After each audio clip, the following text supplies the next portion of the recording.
Sahabat-sahabat Gembala Allah yang terkasih, hari ini Minggu 9 Juni 2024, bacaan diambil dari Injil Markus bab 3 ayat 20 sampai dengan 35 dengan tema mencintai dan bukan menghakimi. Sahabat-sahabat Gembala Allah yang terkasih, banyak orang ketika kalah bersaing kompetisi, banyak orang ketika iri hati, banyak orang ketika curiga. Orang tidak kemudian datang untuk mengklarifikasi, tapi seringkali mereka menyimpan dalam hati dan kemudian mereka mulai mencurigai. Bahkan kemudian diungkapkan dengan sebuah penghakiman-penghakiman yang tidak perlu untuk sesamanya. Pengalaman seperti inilah yang juga dialami oleh Yesus. Ketika Yesus berbuat baik, ketika Yesus menyembuhkan banyak orang, orang tidak berpikir bahwa Yesus berasal dari Allah. Orang tidak berpikir secara positif bahwa Yesus punya kuasa untuk menyembuhkan.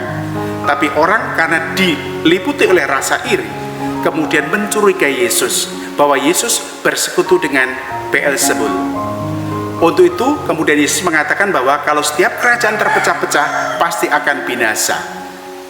Maka satu ajakan yang bisa kita bawa dalam hidup kita hari ini adalah kita diajak untuk lebih mencintai dan bukan menghakimi.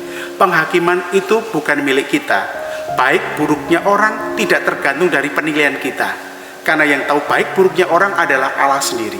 Maka penghakiman itu adalah milik Allah. Kita seharusnya belajar bersuka cita ketika orang lain sungguh-sungguh mendapatkan berkat, dan kita juga belajar berbela rasa ketika orang lain mengalami derita.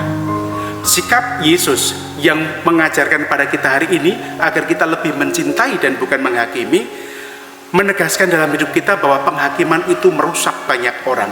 Kecurigaan itu akan menggoyahkan kesatuan dalam banyak orang. Maka marilah dalam hidup kita menjadi pribadi-pribadi yang lebih mudah mencintai dan bukan menghakimi. Penghakiman membuat orang lain menderita.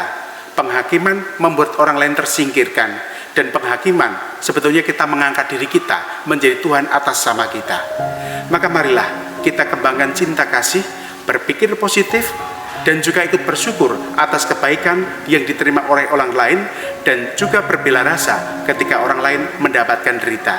Cara seperti inilah yang membuat kita akan sungguh-sungguh berkenan kepada Allah, dan inilah cara Allah yang diinginkan dalam hidup kita hari ini. Tuhan memberkati.